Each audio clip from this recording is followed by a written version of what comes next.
Welcome. Before we begin, I would just like to remind you to please turn your mobile phones off at this time. Thank you. My name is Megan Carter. I am a funeral celebrant. The Smith family have graced me with the privilege of conducting this funeral service for a man whose spark, verve, and joy for life, while gone, are never far away. I thank you on their behalf for your presence and support today. It is so clear from your numbers and your presence that the man you have come to honour and grieve has touched many and touched them deeply.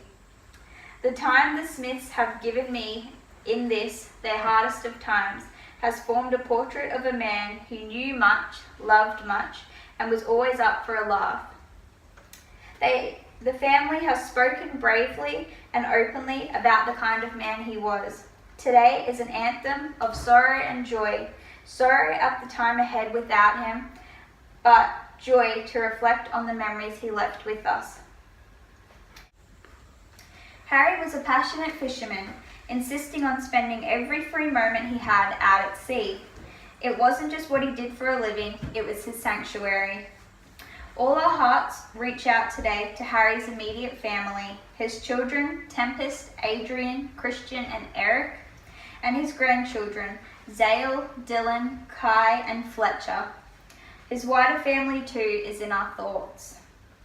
Much will be shared with you about Harry as we move through this celebration. Tempest will share a poem about her memories of a hard-working, enthusiastic, and loving father, and his best mate of 30 years, Franco, will celebrate his life through a touching and moving tribute to his friend. A little further on, we will light a candle and pause for a moment of quiet reflection on the journey of this remarkable man. Tempest and the family have asked that you all share your memories of Harry immediately after this celebration over refreshments at the family home. Details can be found in the order of service. We use the word celebration in all its richness. Properly, it signifies a public ritual, the marking of a significant event that is important and to individual and community life.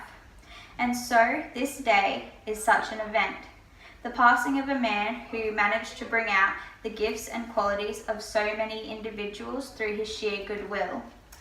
From his birth on April 11, 1958 in Byron Bay to his death in the Gold Coast on March 1, 2018, Harry's life revolved around being in the great outdoors and getting his hands dirty. Harry was born to professional parents. His father, John, was a lawyer and his mother, Mary, a school teacher. It was a loving and close family. It was in Byron Bay that Harry met the love of his life, his beautiful wife, Marion. Their love was instant and powerful. They met, of course, at the beach where Harry had been checking the conditions for a fishing trip. Marion was on holidays from the Gold Coast and accidentally bumped into Harry while she was walking along the beach. It wasn't long before Harry relocated to the Gold Coast and proposed to Marion. Soon after becoming married, their family grew. Their first was Tempest, then Eric, Christian, and Adrian. When Harry's beloved Marion suddenly passed away 5 years ago, Harry decided to take early retirement and focus on the things that mattered most to him in life. Retirement, the family tells me, was something of a joke. It simply gave Harry more time to meet more people, find more friends, and take more fishing trips than ever. This led to him winning dozens of awards for his angling expertise. I would now like to call on Tempest to share a poem titled Dad by Annie Rivers.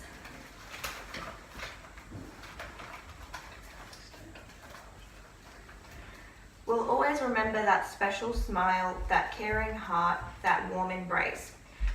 You always gave us you being there for Mum and us, through good and bad times, no matter what. We'll always remember you, Dad, because there'll never be another one to replace you in our hearts, and the love we will always have for you. Thank you.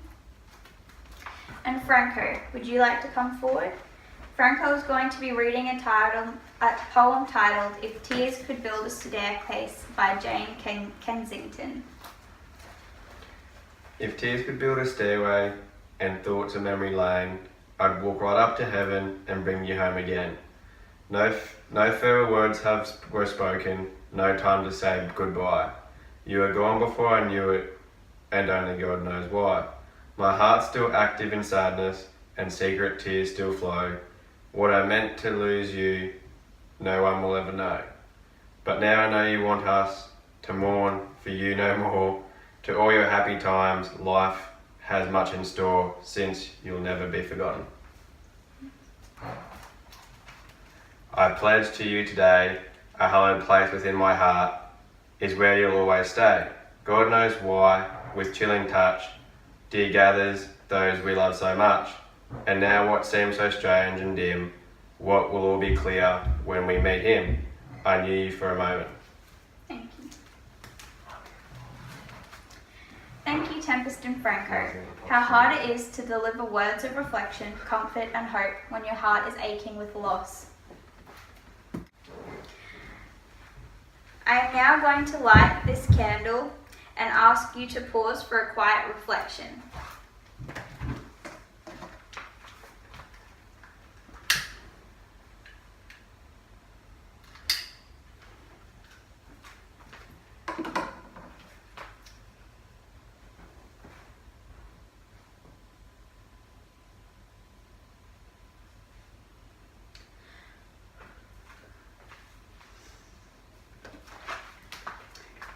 Family and friends of Harold Harry Smith, please stand as we approach the end of this moving farewell.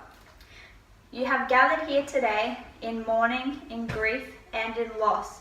We have had the opportunity to share moments of Harry's life in the gifts he brought to his family and this extraordinary circle of friends, the richness of his talents and his love of the sea.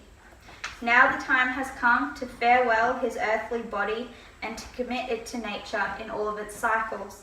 Let us remember these words: a shared joy is a double joy, while a shared sorrow is only half a sorrow. As we farewell this man of the sea, let us recall his gifts, his joy, his sparkling personality, and his enthusiasm. Thank you.